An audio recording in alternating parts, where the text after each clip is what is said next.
friends, you all might be wondering what I was doing just right now. Well, let me tell you.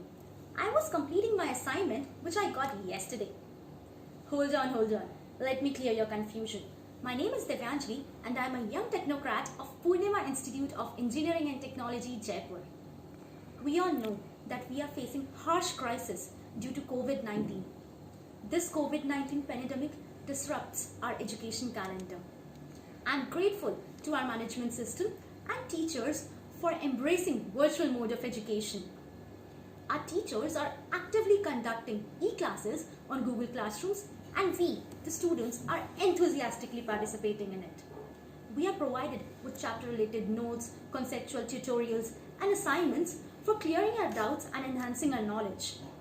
Hence, we appreciate the efforts of our teachers who are contributing their every bit in bridging the gap between us and our studies. I am highly obliged to be a part of this institute. And at last, I would humbly request you to follow all the rules and regulations passed by the government. Stay home, stay safe.